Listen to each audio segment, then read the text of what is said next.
Friday. Welcome back. It's time again for another edition of the Weekly Member Spotlight. This particular interview I am as excited about as any I have done in recent time. But before we dive in with someone who I know you recognize already, Mr. Craig Coffman, who is the CFO with Uptown Rental Properties. Before we dive into Craig's interview, I want to make mention of two very important events that are coming up at the GCNKAA.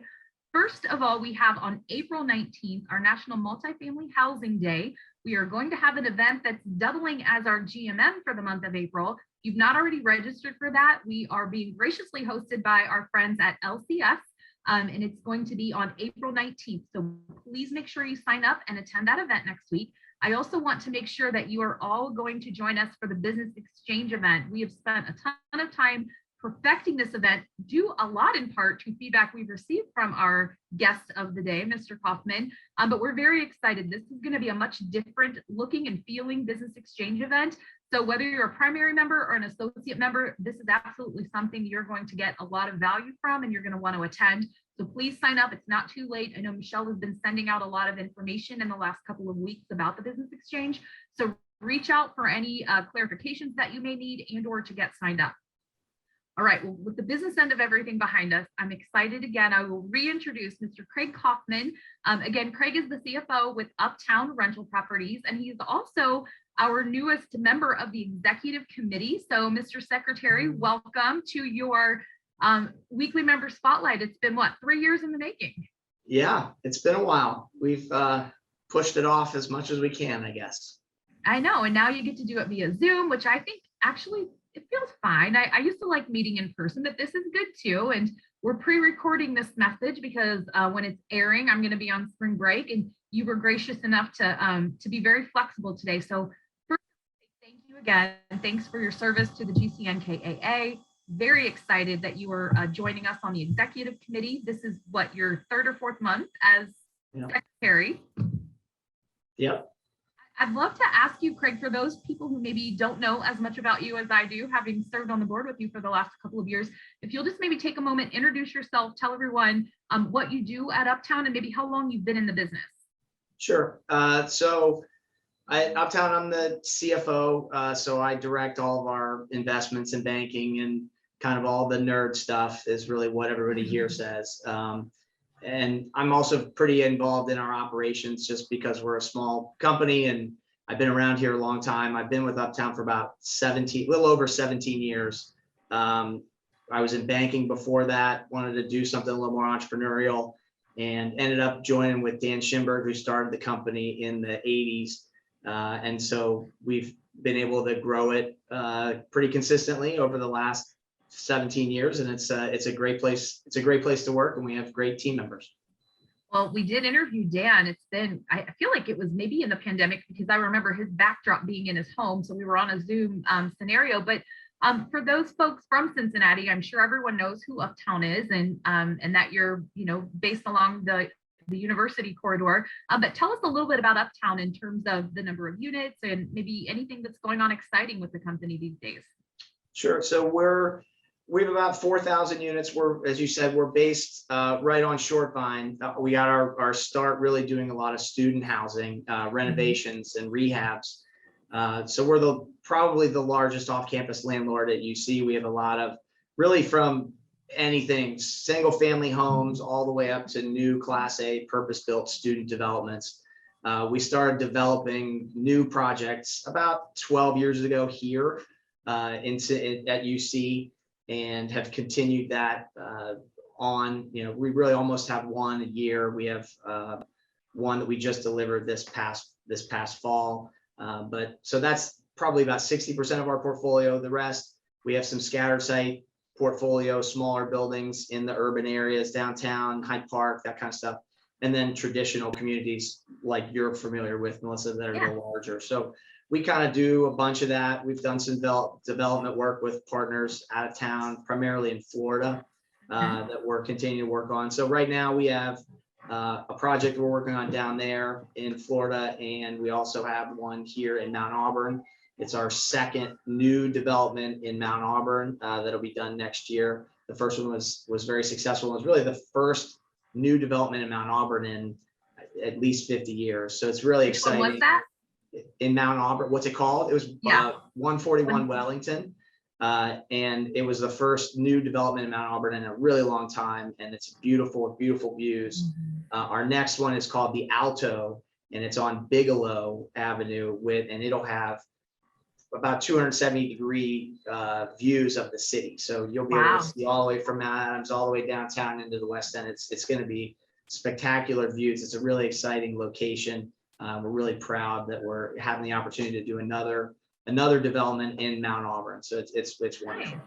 Well, I just got to visit 141 Wellington, I don't know, a couple of weeks ago. One of our clients was in town and we manage Stetson, as you know. So I know the area very well, and I'd driven by it, but we were looking at some deals and just kind of seeing all the new development, and stopped in there. And the manager, first of all, was phenomenal. And I didn't even have to say, hey, I know all your people, so you better be nice to us. She was fantastic, and it was a really great experience. And a couple of the maintenance team were interacting with residents, and they were in the elevator with us. And I was like, what a great experience. So I hadn't had a chance to tell you that yet, but it was a very nice experience. Oh, thank you. Yeah, they're great folks up there. Great. We have a great team. Jessica, the property manager, was actually moving to the Alto when we launched that, to launch that new property with the assistant moving up into that role. So really great, love the opportunity when you get the opportunity to move people up, through the ranks of the organization. That assistant manager was here with us in the maintenance department, moved over there. So it's really kind of exciting to have people continue to be successful in the company and have those opportunities. It was, and I'll tell you, through my interview with Dan a year or however long ago that was, I think maybe y'all had just launched your website, or maybe I was doing some research because I didn't know him at all. And all I knew about Uptown is seeing a lot of your signs and knowing that you were, in the Clifton area quite a bit, but all the scattered sites. But it was really interesting to me to see what an emphasis on the people and just like the brand fresh next generation that really existed from corporate level to site level and all of the areas of operations for your company. So yeah, but it was my first real official interaction with anyone other than, your corporate representative. So it was very, very pleasant. And Jessica specifically treated me and the client that I was with like royalty. So I was very appreciative of that. That's great to hear. Thank you very much for the feedback. Yeah. I will make sure that I let her know. I had her card. I meant to send her a little email note saying thank you she made me look really good in front of, the folks that we were with, because she was just so gracious. And I know what it's like on site. I mean, our team we didn't make an appointment. So I said, listen, if they can't show us, they can't show us, and low expectations because they're working very hard. And it couldn't have gone better. So I'm glad that I'm getting to share that with you, and that this will be televised as evidence that she did a really great job. So that's all. She'll be very excited to hear it. Well, good. Well, so you've told us how you got into the business and how long you've been into the business. What kind of advice would you give, or do you give, the next generation of people who maybe are on your team or thinking about getting into this crazy world of property management? Well, I'm involved in property management, but I don't do it day to day, right? I'm in the industry, and I know we've talked about that on the board level. My path is different, right? Mm-hmm. I've never worked at a site level. I've done leasing. Yeah. I hold the highest record of conversions at Uptown. I've done 5 showings in my time, and I got 3 leases. So I have over 50% close ratio. So there is hope for that. But my advice really is to dig into what you want to do, right? And we meet with a lot of people. I'm involved with the UC Real Estate Center. We have the opportunity to meet with real estate students, and they're from property management into brokerage and corporate and P&G, and there's a lot into banks. There's a lot of different ways that those guys go. It's really to care about your career, right? There's a saying out there, and I don't know if it's true or not, but most people spend more time on vacation planning than they do on career planning. Wow. And taking the time to think about what you want to do. And my career is a piece of that, right? I started my career in consulting, didn't really like it. And so I took about a year while I was still consulting, and what do I want to do? And I ended up transitioning into banking, was a real estate lender for a number of years and loved it. And it had a really great experience there, real broad base of product type. And then as I kind of continued, and what do I want to do with do I want to stay in this? And I wanted to be something a little bit more entrepreneurial. And so left that world and wanted to come into owning real estate and developing real estate and being part of that team. And ended up coming over and working with Dan a long time ago. But there's a process that I went through, right? There's a process that you go through to decide what works for you and what you should be doing and what's your calling, right? It's not just what you're interested in, but what are you good at? There's a where those things kind of come together, and that is really what I tell people: to spend time on it, and not just once, every few years, spend time on it, because just because you're in finance doesn't mean that you shouldn't be in property management, or vice versa, right? There's a lot of things out there, and spend time and really care about your career path, talk to people and work through it. That's really interesting that you use that as your advice, because every single person that I can think of that I've interviewed whose path is traditional property management accidentally got into the business. There was no planning. Like, you didn't grow up saying, I want to be a property manager, I want to get into property management. People didn't even know what it is or was. Now it's a little more sophisticated in the form that there are degrees in property management. There is a career path now, and it's a lot more in the forefront. But I think that a lot of people that we know and interact with and that serve, on the board or in this association, accidentally fell into this business. So there was no process by which they're looking at what options are or where they landed. So I think that's really sage advice, to make sure you're evaluating it. And then two, a lot of us don't take time to zoom out because there's so much going on in this crazy world of property management. And especially like today, when there are brand new developments on every corner of every neighborhood, cranes in the air, and things being built and transactions being as just high as they are in our industry, who's taking the time to zoom out and be like, is this the path that is working best for me? And is this what I want? And what is the process to get from point A to point B? So that's really good advice. We should say that very loudly to all generation. Well, we don't want to, but I don't want to encourage people to get out of property management, right? No, gosh, it's no. a great career, and there's, like you said, there's a lot of designations that you can have now. There's a lot of things that you learn about. I mean, at UC's center, that they have classes on property management. When I was in college, the only real estate class I took was a real estate finance class. It kind of hooked me into real estate per se, but not property management. And even within property management, right, there's a lot of different paths you can do, right? We are primarily, and we're in multifamily, right? But there's commercial stuff, there's industrial, there's office, there's all kinds of different places and ways for you to be involved in this industry. And this is what we're in, a small piece. I love it, and I know you do, but there's other stuff too. And like you said, pulling back and understanding what makes sense for you, and what are the gifts that you have, and what do you bring to the table, what do you care about. Right.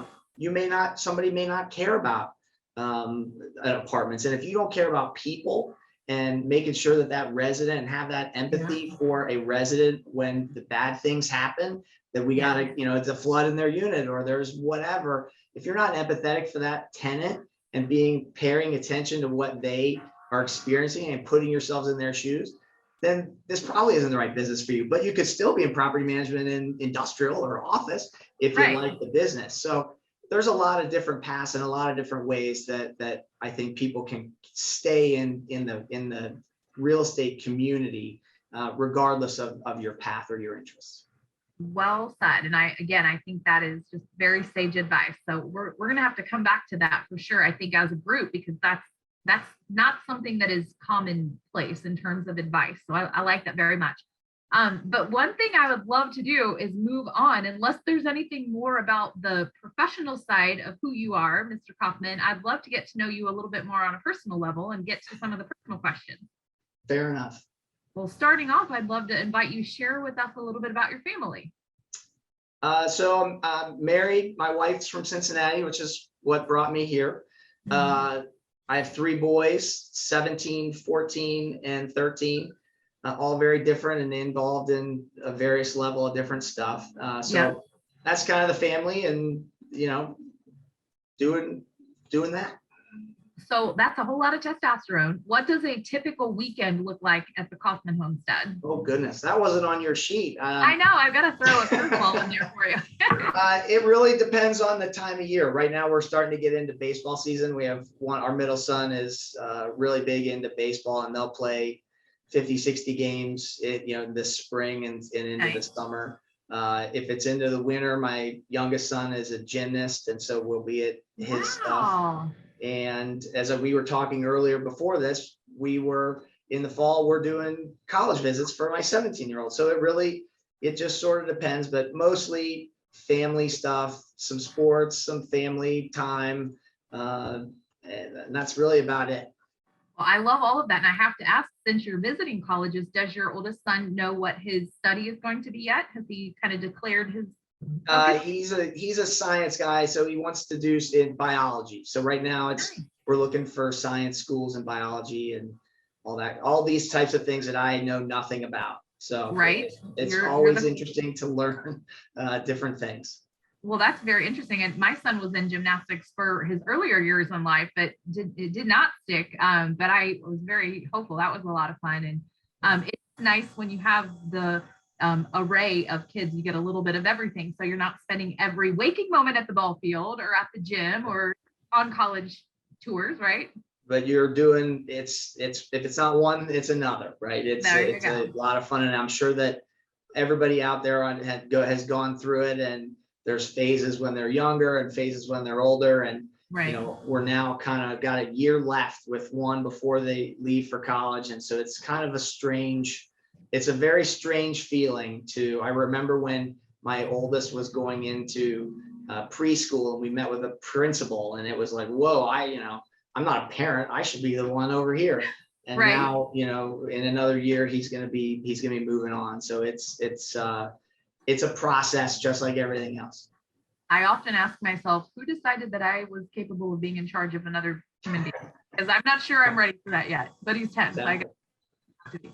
So is it any indication of reality that he's looking at schools as far as humanly possible away on our contiguous 14 or 48 states? Yeah, well, if you lived in my house, spent that kind of time with me, you'd probably try and move as far away as you possibly could. Although, I mean, California, we don't know. It's wherever once he applies, we'll see. We're just in the learning process at this point. Well, I love that. I'm not even ready to think about that step, but that sounds exciting. It'll be here before you know it. I'm sure it will. Actually, in preparation for tax season, as I'm like getting all my documents together and looking at his 529 plan and all of that, I'm like, gosh, I remember literally starting this, and now 10 years later, it is coming fast and furiously. Well, I know much of your time, it sounds like, is with your family, but are there any other kinds of hobbies that you either enjoy on your own or with the family? I like to golf. I like to exercise. We like to travel a lot. So when we travel, I like to do a lot of fishing. When I get older, I plan on fishing and golfing, more. I don't get to do either as much as I probably would like at this point. But I like it. And, like I said, we love to travel. We're going to Europe this summer, a vacation that has been planned for, like many people. This is our third go round that we're trying to do this. And, it feels like this summer, we're going to get there. The COVID stuff is calming, and we should be able to get there. So we're pretty excited about that. But, what's the itinerary look like? Do you have a couple of main countries you're visiting, or we are going to England and Scotland as our primary stuff. So it should be pretty fun. Other than that, I don't really remember, because most of the people that know me would say, my wife plans all that. Most of the time, I know generally where we're going, and I just sort of show up. She loves to do it. She does an amazing job. And so I let her do it, and I stay out of the way. I think that's very smart of you. And it sounds like you'll have a very, exciting trip on the horizon. That is very exciting. I think Michelle from the Apartment Association went to Scotland right before COVID hit and did like a very big trip with her family. You might want to make sure she doesn't have any pointers to share. Yeah, I think she went in 19. I remember, because she missed the golf outing that year when it was my first year co-chairing that event with Rod. Nice. I was going to ask if you were participating in the golf outing, and if you are an exercise person, are you going to be in the 5K this weekend? No, we got a baseball tournament. Well, So it's I not will great weather, so I'll be at that at the baseball tournament for instead of the 5K, but I will be at the golf outing. It'll be my, I don't know, several years I've done that with Rod and Michelle, and nice. Michelle does most of the work and Rod does the rest, and I just sort of stand up at the end and talk. So. Well, I wouldn't have really known this about you until we got to know each other on the board, because you're not one of those outwardly talkative people, but you're very talkative and you're very comfortable on a microphone or on an interview. So I think we need more of that version of Craig. Well, I think I've told you this, but some of it is my role here. Dan is is the face of the company, and my role is back office. I'm in, and I'm fine with that.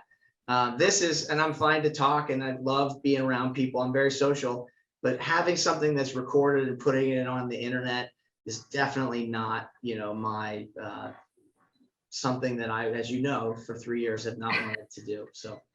Well, so far so good. I'm going to see if I can fix that here in the latter part of our interview. I'm just kidding.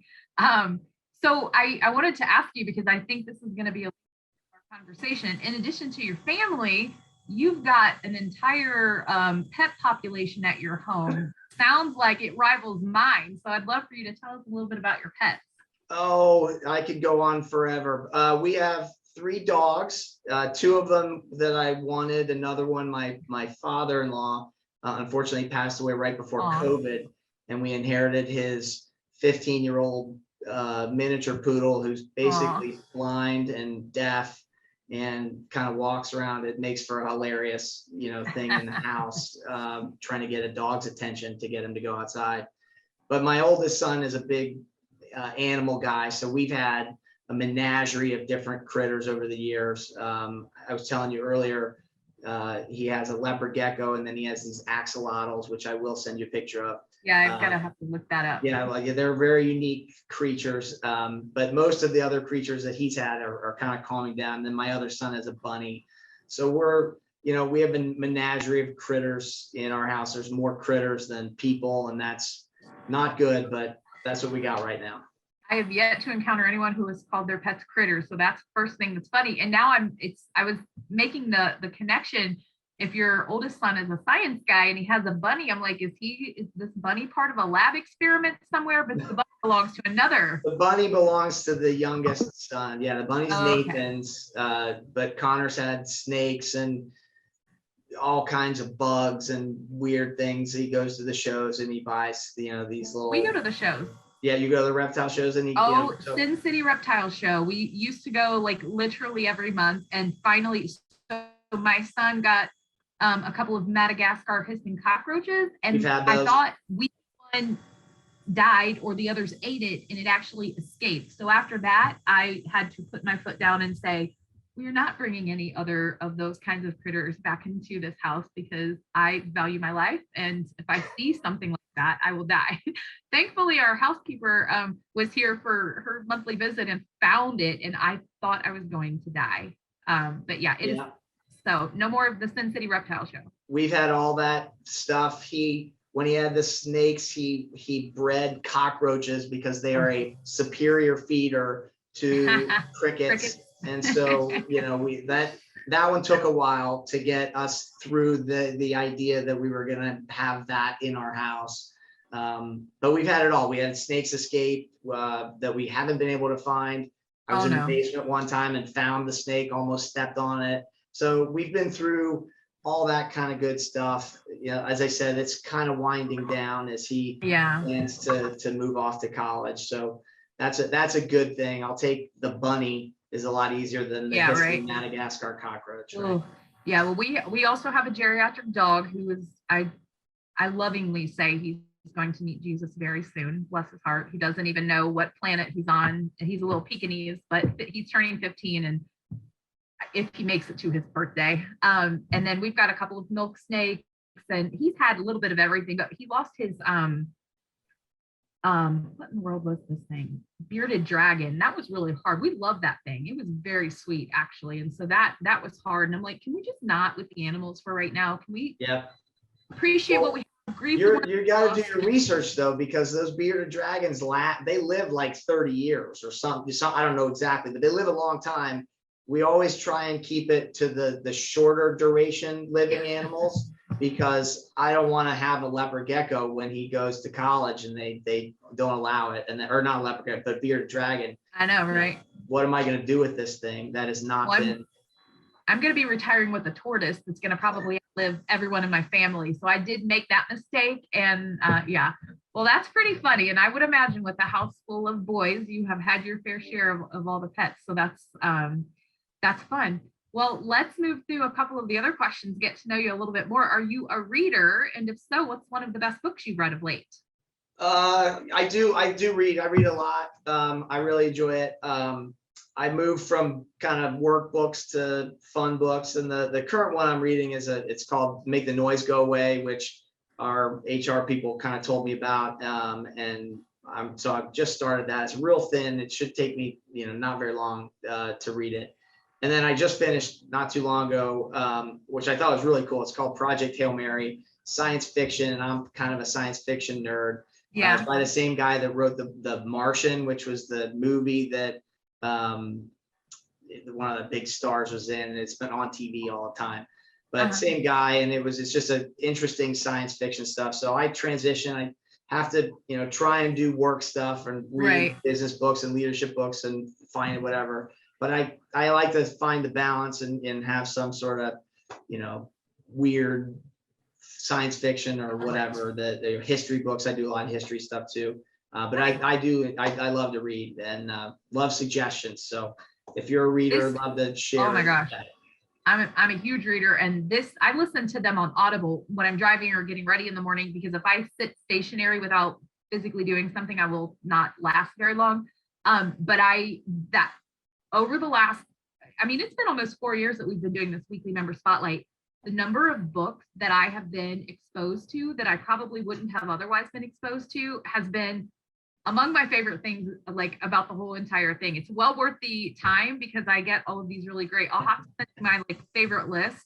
And it's interesting too, because you get to know a little bit about people. They might not be the kind of, in their personal reading life or walk of life. I wouldn't have guessed necessarily that you were a science fiction fan, or I won't give away the answer to one of your favorite TV shows. We'll get there. But it's fun to know that. And I have amassed a very nice list of books. What about podcasts? Are you a podcast? Yeah, I am a podcast. I'm with you on the books. I do a lot of books, when I'm exercising or in the car, but I do a lot of podcasts too. So most of those tend to be business, right? I keep it, so I do. My favorite one is Barron Streetwise. Really great. They do it. It's only once a week though. Yeah. But then I listen to Marketplace and Make Me Smart, which are NPR stuff. Yep. And then I do another one that's called Lead to Win, which is more of a leadership and that vein. So I tend to do a lot of the podcasts and keep it pretty business. I've tried a lot of other ones. I have not yet found a good real estate podcast that I've been searching for. I've done a lot of them or experimented, tried a few and have never really found. Maybe you need to start one, Craig. Maybe you need to be the host of the kind of that you're looking for. That's how. Yeah, maybe I need to do that. As I said, I don't know that people want to hear from me. They much rather hear from somebody else. Well, people that don't know you are going to be listening to your podcast. I think you're selling yourself short. I think that's how all great things are invented, right? With all your experience doing this, maybe we could do that together. I would volunteer as tribute to be your first guest. Although I'm sure you would want to talk about things that are more business related. And I want to talk about all the people, all the crazy stories of real estate. Well, there's definitely lots of crazy stories, and the people is what makes it go round. So that's really the most important piece at the end of the day. Not to call you out, but I thought it was funny just because, in one of our first executive committee meetings together, I was like, thank goodness you are here to bring a little acumen to the group here. We're talking about financials. And I said, I was an accounting major. Thank goodness I got my myself into the right seat on the bus here, I wouldn't be a good accountant 24/7. I love numbers. I'm very good with numbers. I'm kind of like Rain Man with numbers, but I could not be a traditional sit at a desk, do taxes, or be a corporate accountant or anything like that. And I asked you if you were an accountant, and you're like, no, I'm just the CFO. I'm like, what? What? How in the world is that even possible? But there's obviously this wonderful blend about our business that is the business and the financial acumen that goes along with doing what we do. But at the end of the day, if you understand that the people drive your results in any aspect of property management, for sure, real estate is obviously a lot more driven by the data and the value of things, but we get to influence how much people are willing to pay for rent.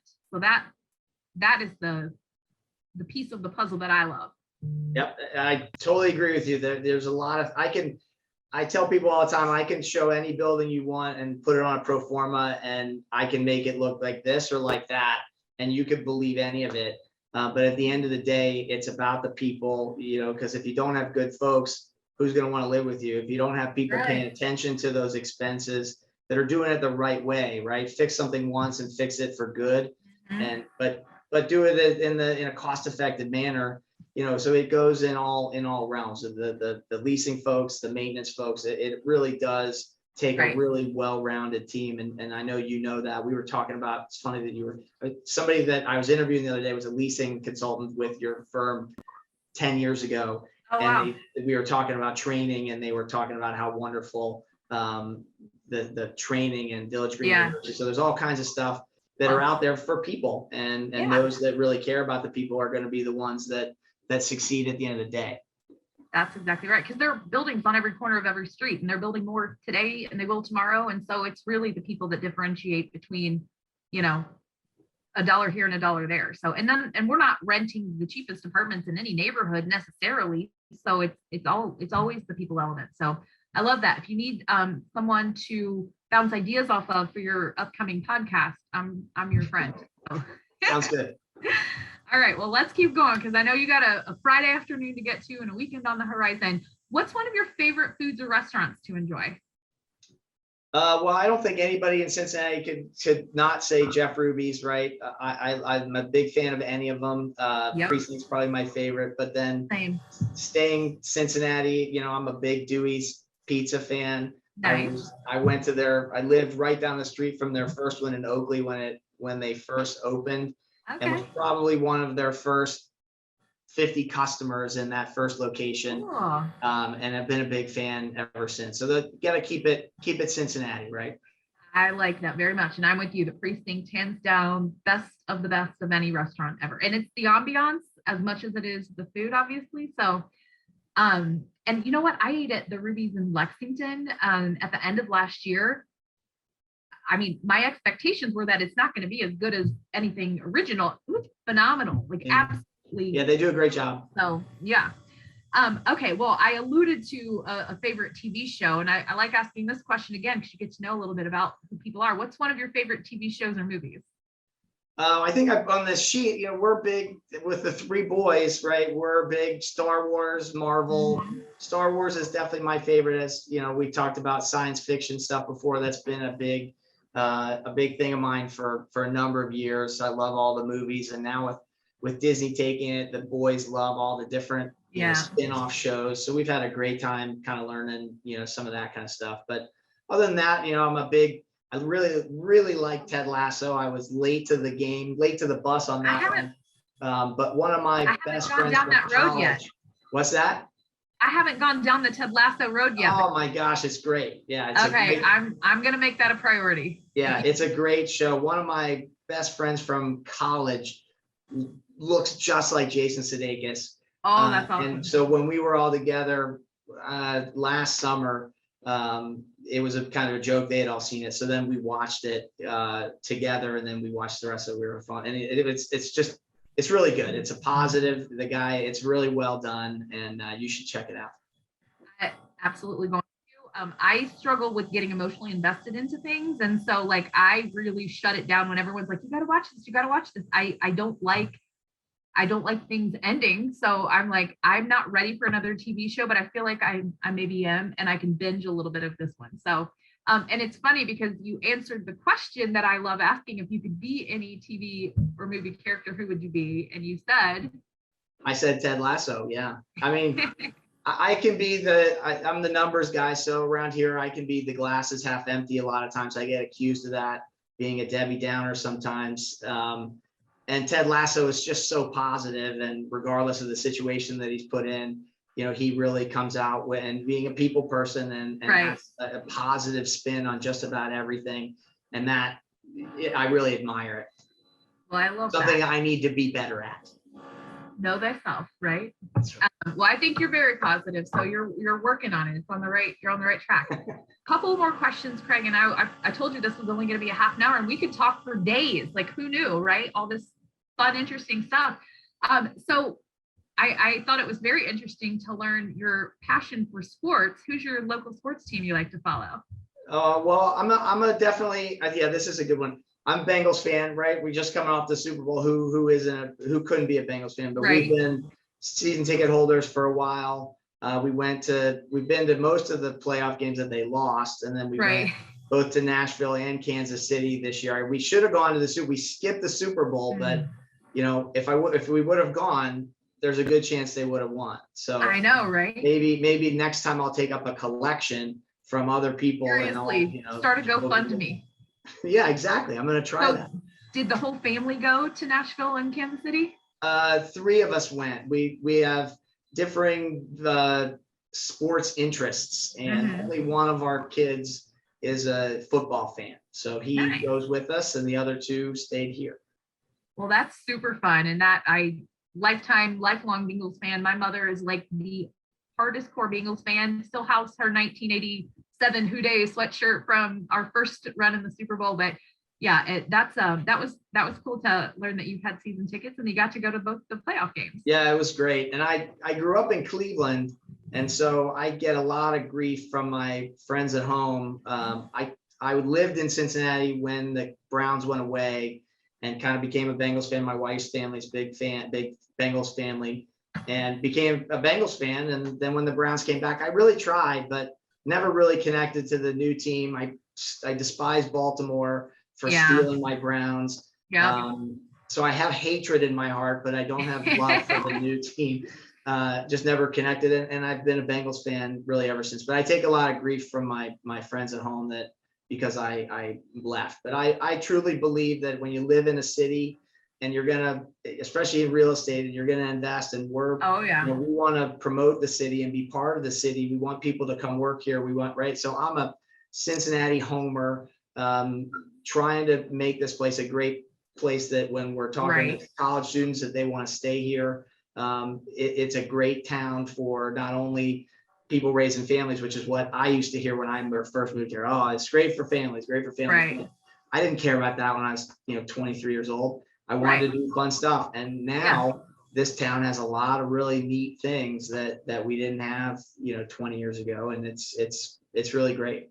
Well, and it was undeniable, all of the tangible value that came from the energy surrounding the Bengals having such a great year, and Joe Burrow, and what a great story, and just the promise of many years to come of greatness, of what that's done for the energy of the city, not to mention just the financial impact of all of the events and all of the happenings, because we went to the playoffs and we went to the Super Bowl. So it was super exciting to see that. And that might have been my favorite thing, aside from the learning about you and your pets. That was a nice fun fact. You just leveled up like twice in my book. Well, I just hope that speaking of football, and we didn't talk about this earlier, but there's rumors that Desmond Ridder, who was UC's quarterback, could end up at Pittsburgh. And so I went to Miami, and Ben Roethlisberger ended up there. Yep. And now that my office is right next to UC, I was at having a cocktail with one of my coworkers right between the games, and the football team came in, and we talked to Desmond Ridder for a little bit. So I'm hoping that he does not end up at Pittsburgh. That would be bad for us who wants to continue to root for our UC players as they move on. That would be like Pittsburgh or Baltimore. Ripping some hearts in two, for sure. Well, that's something we're going to cross our fingers on. I do. Well, it's funny because if you live here, you obviously have friends and family who are Pittsburgh fans, right? And or Browns fans. So like I grew up in a house divided, and my family with the Ben Roethlisberger and the Pittsburgh, just the whole thing. It's we need our own foundation to stand on. I think we have it. So I'm gonna hope that doesn't happen. Good deal. All right. Well, I'm down to my very last two questions for you, Craig. And the first one is, I'd love for you to share a random fun fact that people wouldn't otherwise know about you if we're not asking you something like this. Yeah, I'm a pretty boring guy. So there's not a whole lot of unknown fun facts, but a lot of people don't know. I said I did grow up in Cleveland. My dad is a minister, and that sometimes, shocks folks with the words that come out of my mouth sometimes. That I grew up in a house like that, and so that is one that definitely shocks people. I think I told you this before, but we were foster parents for a long time and are not currently, but that is one that people kind of like to talk about. So I love that so much, and yes, you did share that, and you put that on your questionnaire, so I felt like it was fair game to ask. When's the last time that you had a foster child, and is that something that you might do in the future? It's probably been 4 or 5 years, maybe something like that. Time kind of gets away from you as the kids got older, and the process. And this probably isn't the right time to go, but it really does rip at your heartstrings sometimes. But being able to help like that, it was great. Really enjoyed it. Whether we do it again, I don't know. There's a process you have to go through to get re-registered. Sure. Which isn't that big of a deal, but yeah. It is, there is a lot of work that goes along with it, and it has to be something that you really care about in your heart. And when you do, it can be rewarding, and sometimes you have to get past that. So we'll see. I love that, and that's definitely, again, something that is, I don't know that I'd call it random. I would call it incredibly wonderful, and I'm glad to know that about you. And it's definitely something that takes a lot of, I've had experience in my family with that kind of thing. And so it is heart-wrenching to say the least, but somebody's got to do it, right? So that's right. And if it's, that's the thing, somebody's got to do it. And sometimes it's just got to be you, right? Yep. You can't always look to the other person or the next person to do the hard thing, whether that's right. at work or in society. You kind of have to put your money where your mouth is. And as people, as leaders, we have to be able to do that, whether that's in our communities, whether that's in our businesses. We got to really, be able to do that and take on the hard and not just push it off to someone else. Very well said. I almost feel like we should end on that note, but I have one more question. Gosh, that is incredible life advice, and certainly professional advice as well. And I don't remember if you even answered this question on the questionnaire, but I always like to ask everyone, this is the final parting question of all of our interviews, but how do you think the people who have worked with you in your almost 2-decade career now, how would people describe you as a leader?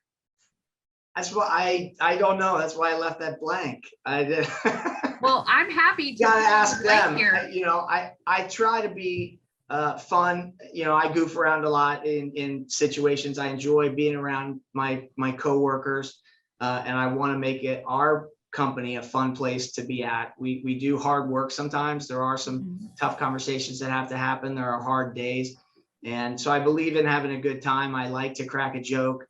I like to be around folks, but so other than that, I think they would just describe me as hopefully a hardworking, rational person. Well, I like that very much. And I think you know yourself very well. And so self-awareness is a great leadership trait to possess.